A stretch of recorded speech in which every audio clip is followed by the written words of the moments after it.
ಇದು ಒಂದು ಕಡೆ ನಗರಸಭೆ ಕಚೇರಿಯ ಅಥವಾ ರೀಲ್ಸ್ಗಳ ಅಡ್ಡೆಯ ಅನ್ನೋದು ನಿಮಗೆ ಗೊತ್ತಾಗ್ತಾ ಇಲ್ಲ. ಒಂದು ಕಡೆ ರೀಲ್ಸ್ ಸ್ಟುಡಿಯೋ ಆಗಿದೆ ನಗರಸಭೆಯ ಕಚೇರಿ.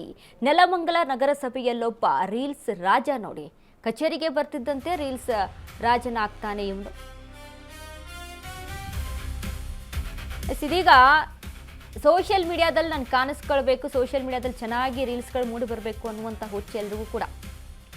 ಹಾಗಾಗಿ ಕೆಲವೊಂದು ಸರ್ಕಾರಿ ಜಾಗಗಳನ್ನು ನಗರಸಭೆ ಕಚೇರಿ ರೀಲ್ಸ್ಗಳ ಅಡ್ಡೆ ಆಗ್ಬಿಟ್ಟಿದೆ ಅನ್ನೋದು ಇಲ್ಲಿ ಗೊತ್ತಾಗ್ತಾ ಇಲ್ಲ. ಕಚೇರಿಗೆ ಬರ್ತಿದ್ದಂತೆ ರೀಲ್ಸ್ ರಾಜನಾಗ್ತಾನೆ ಆಯುಕ್ತ. ಆಯುಕ್ತರಿಗೆ ಸರ್ಕಾರಿ ಕೆಲಸಕ್ಕಿಂತ ರೀಲ್ಸ್ ಕ್ರೇಜಿ ಜಾಸ್ತಿ ನೋಡಿ. ಆಯುಕ್ತ ಗಂಗಾಧರ್ನಿಂದ ಕಚೇರಿಯಲ್ಲೇ ರೀಲ್ಸ್ ಹುಚ್ಚಾಟ. ಆಯುಕ್ತರ ರೀಲ್ಸ್ ಹಾವಳಿಗೆ ಸುಸ್ತಾಗಿ ಹೋದ ಜನರು. ನಗರಸಭೆ ಕಚೇರಿಯಲ್ಲಿ ಜನರ ಸಮಸ್ಯೆಗಳ ಸದ್ದಿಲ್ಲ, ಬರೀ ಮೂಲೆ ಮೂಲೆಯಲ್ಲೂ ಹಾಡು ಹೆಜ್ಜೆಗಳದ್ದೇ ಸೌಂಡ್ ಜೋರಾಗಿರುತ್ತೆ. ಬಾಬಾ ರಕ್ಕಮ್ಮ ಸಾಂಗ್ಗೆ ಆಯುಕ್ತರ ಬಿಂದಾಸ್ ರೀಲ್ಸ್. ಅಧಿಕಾರದ ಕುರ್ಚಿ ಮೇಲೆ ಕೂತು ಕೆಲಸ ಮಾಡಬೇಕಿತ್ತು, ಬಟ್ ಕ್ಯಾಮ್ರಾ ಮುಂದೆ ಸ್ಟಾರ್ ಆಗೋಕೆ ಹೊರಟ್ರ ಆಯುಕ್ತರು ಅಂತ. ಆಯುಕ್ತ ಗಂಗಾಧರ್ ವಿರುದ್ಧ ಸಾರ್ವಜನಿಕರು ಆರೋಪವನ್ನ ಮಾಡ್ತಾ ಇದ್ದಾರೆ.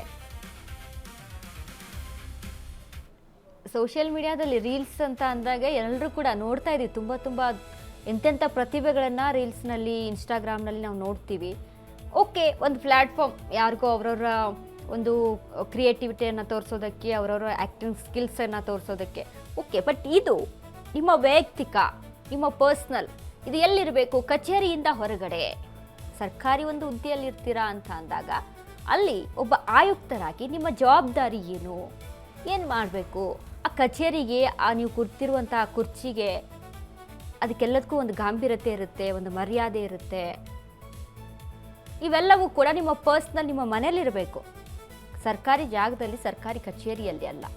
ಹಾಗಾಗಿ ಈಗ ಜನ ಏನು ಆರೋಪ ಮಾಡ್ತಾ ಇದ್ದಾರೆ, ನಾವು ಈ ಸಮಸ್ಯೆ ಅಂತ ಏನೋ ಒಂದು ಮಾಡಬೇಕಂತ, ಏನೋ ಸಮಸ್ಯೆನ ಕೇಳಬೇಕಂತ ಬಂದರೆ ಇವರು ರೀಲ್ಸ್ಗಳು ನೋಡಿ ಓಡಿ ಹೋಗ್ತಾ ಇದ್ದಾರೆ ಜನ.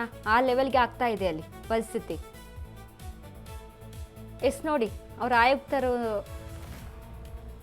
ಸರ್ಕಾರ ನಗರಸಭೆ ಕಚೇರಿಯಲ್ಲಿ ಆಯುಕ್ತರವರು